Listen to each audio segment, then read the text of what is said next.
James Alexandrou played Martin Fowler in Eastenders for 11 years, but after leaving back in 2007, he's been away from our screens for some time. He's back in front of a national audience, though, and this time on stage. His latest role is in a play called DNA, which has recently become a text on the GCSE English syllabus. We'll speak to him in a moment and to the play's director, Anthony Banks. Morning, guys. Good morning. First, here is James on stage. You go to Adam's house. You wait until his mum's out. You break in. What? Through an upstairs window so it's out of the way. Make sure no one sees you. Get in. Go to his bedroom. Find a pair of his shoes and an item of his clothing, a jumper or something. Don't touch the jumper, that's very important. Do not touch the jumper. But you have to make sure you get it in the plastic bag without touching it. What plastic bag? The refuse sacks you're going to buy on the way. Do not use the first on the roll, use the third or the fourth. Do not be tempted to use a bin liner you've got knocking around the house, as that will be a DNA nightmare. Richard, you take Brian to the head. So instructions being given there in very intense detail, because this play in some respects is all about planning and detail, isn't it? Yeah, and cover up. And cover up. Yes. Yeah. Well, tell us what happens. Well, I mean, it's a pretty brutal story, considering it's a GCSE set text. Well, it is, isn't it? yeah, it's quite intense. You just saw like one of the pivotal moments there, really, which was my character doesn't speak until that point, which is about, I suppose, a quarter of the way through the play. And he gives instructions on how to cover up the accidental killing of one of the friends of this group of young people. The rest of the play, then, the plot of the play from there on, deals with them sort of deferring responsibility and covering up this murder, and there's a few twists and turns on the way. So it's quite intense, but it's pretty funny as well. It's quite hilarious. Very dark comedy, which Dennis Kelly's brilliant at, who wrote the play, who just won, Olivier's, by the way, for Matilda and etc. Yeah, so because of course he didn't write the book, Matilda, of course that was Roald Dahl, but he wrote the book, as they say in Theatreland, the lyrics from Matilda, didn't he? That's right, yes. So he's obviously a brilliant playwright. But this has great appeal for young people, because it is about them and is played by them, and it's sort of issue which in their darker moments they might consider, well, what would I do in such a situation? I think that's what the play is about. It presents the worst type of accident, because an ordinary bunch of teenagers who are playing after school in a wood one day accidentally kill this guy who's one of their mates. And I won't give too much away, but they then decide they're going to cover up the crime.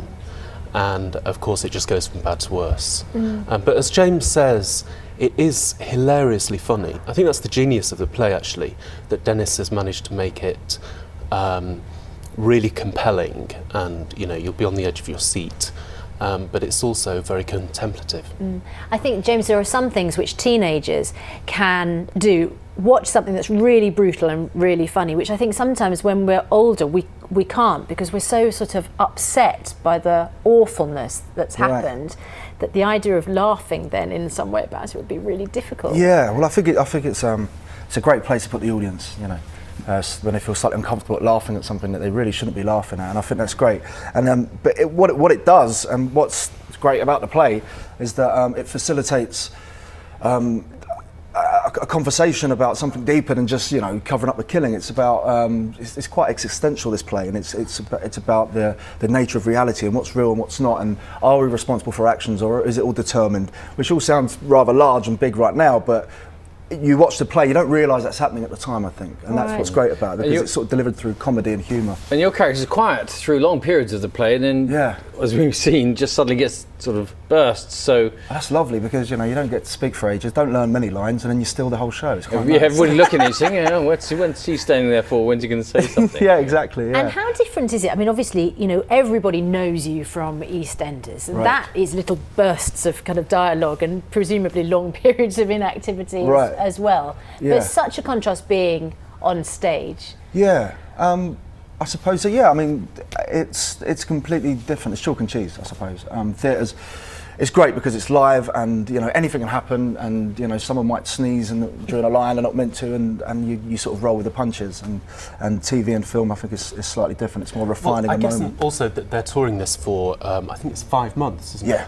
And so, of course, on EastEnders you get just one chance to do it, and then that's it. Whereas James is doing this every night, And I think that the production has matured over the weeks that you've been doing And it. presumably, because it is a set text for GCSE syllabus, you'll get a lot of younger people and school There are classes coming to thousands see it. of year 10s and year 11s. And that gives you a more vibrant audience than you might otherwise, wouldn't you say? Yes. Oh yes, yeah. And I love that, by the way. Do you feel it? So how do you feel it? In what respect do you? I think it's great. I think because kids, there's a slight reverence sometimes when you go to the theatre. You know, you go and you pay your money and you sit there and you wait for the actors to come on and do their bit. But what I love the fact that there's sort of 14, 15-year-olds coming in and shouting at each other and eating crisps and laughing. And it's up to us to do a good job to calm them down. I sort of think that's how it should be, really. Yeah. I want people to Old-fashioned theatre. Yeah, definitely. I love it. It's Do you great. find it hard to tell them to turn off their mobile phones? Oh, that has happened a couple of times. Yeah, and we had one poor lass who threw up in the front row as well. Yeah, she wasn't. All those teenagers. Oh my goodness. Early on, or Early on in the play, yeah. Yeah. I mean, literally, the first line came out of the play, and then she, I think, yeah. okay. What do you do though? What if someone's mobile goes off? Do you Or because if someone's sick. sometimes they never mind that. Let's stick with sort of the easier bit. I mean, because some actors have been known obviously to stop the performance and then say, but would you stay in character with when a mobile phone? Well, I goes off? mean, Just ignore it, or I what? think if you're invested in what you're doing in the play, then it doesn't really matter if someone makes a noise or a phone goes off. That's my way of looking. I think they'd stay in. It's a really intense show, DNA, Yeah. and they're invincible. So I think they'd Yeah. just stay in. Good. And those teenagers will be distracted enough from their texting to watch Hope the so. whole thing. Yeah. Yeah. Texting, Mum, I'm feeling really sick. Oops, too late. It's too late. All right. Thanks Great very to much. see you. Thank you. Thank Good luck you. with it. And the play DNA continues its national tour until the 23rd of May.